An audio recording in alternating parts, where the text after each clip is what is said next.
Saudara, banjir merendam sejumlah lokasi di Pulau Bali sehingga mengakibatkan warga mengungsi. Lalu bagaimana kondisi terkini di sana? Kami akan berbincang dengan Kepala Pelaksana BPBD Provinsi Bali, Gede Teja. Selamat siang, Pak Gede.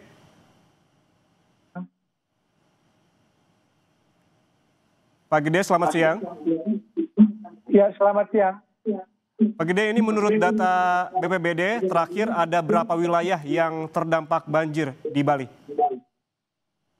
Baik, jadi bisa saya informasikan kepada seluruh pemirsa bahwa dari kondisi hujan yang 24 jam nonstop dari kemarin telah memicu beberapa kejadian yang di seputaran di Bali. Paling tidak ada 5 kabupaten kota yang terdampak. Di Denpasar menjadi kota yang paling banyak titik kejadiannya, ada sekitar 77 titik kejadian banjir terutama. Kemudian di Kabupaten Gianyar ada 13 titik, di Kabupaten Tabanan ada 8 titik, Karangasem ada 2, Jemberana ada 2, dan di Kabupaten Badung dilaporkan ada 10 titik. Nah, dari kondisi saat ini terakhir, hujan sudah reda, namun kegiatan penanganan darurat masih berlangsung, mulai dari penyelamatan dan evakuasi.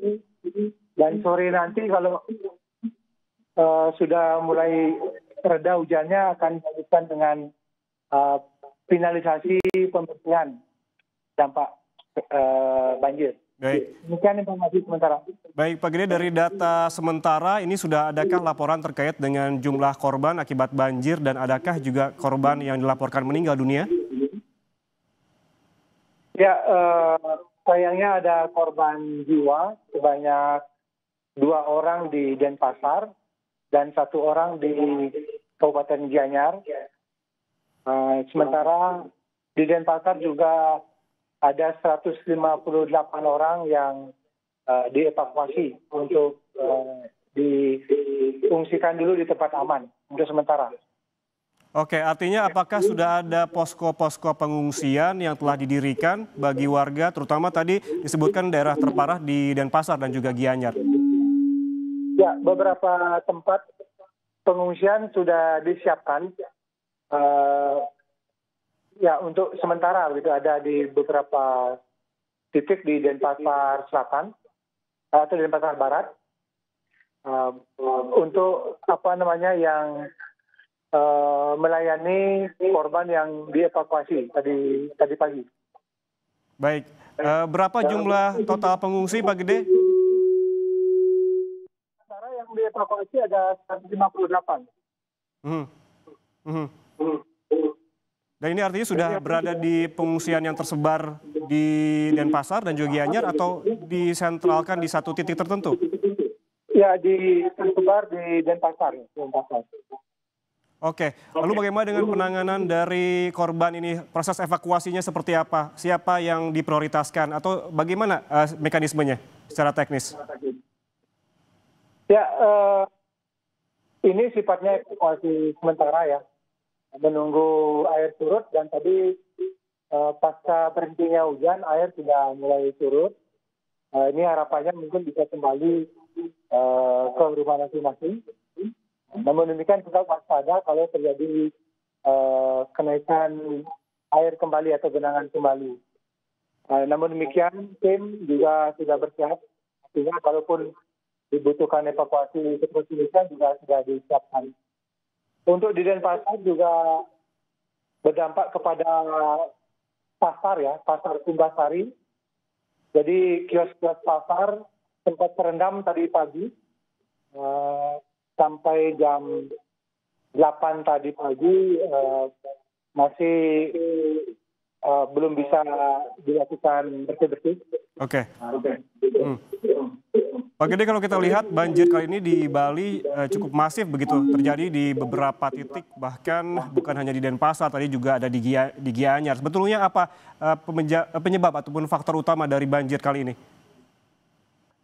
Ya, seperti biasa tidak ada penyebab tunggal ya. Jadi ini ada kombinasi karena memang ancamannya hujan dari kemarin tidak berhenti selama 24 jam dengan intensitas sangat tinggi. Sehingga ada beberapa daerah yang biasanya tidak terjadi banjir, sekarang banjir. Kemudian yang biasanya banjirnya ringan, sekarang cukup parah. Demikian karena memang ancaman atau pemicunya hujan deras yang cukup lama. Baik. Pak Gede, ini kan hujan masih terus turun begitu. Apakah ada potensi banjir susulan? Tadi disebutkan bahwa banjir perlahan mulai surut, namun kita ketahui bahwa cuaca masih hujan begitu. Ya, untuk saat ini cuaca sudah berhenti hujan di Denpasar, namun masih sedikit mendung. Jadi ini tetap kami waspadai langkah-langkah selanjutnya. Saya kira penting juga untuk masyarakat bersama-sama mewaspadai perkembangan cuaca ke depan. Langkah-langkah berikutnya, kami selalu asesmen perkembangan cuaca dengan BMKG. Ya. Oke, Pak Gede, boleh dikonfirmasi lagi ini terakhir, berapa jumlah korban, baik korban meninggal maupun korban luka-luka? Sementara korban meninggal ada 3 orang, 2 di Denpasar, 1 di Gianyar. Tidak ada korban luka dilaporkan. Oke, baik. Terima kasih atas waktunya bersama kami di Sapa Indonesia Siang, Kepala Pelaksana BPBD Provinsi Bali. Sehat selalu.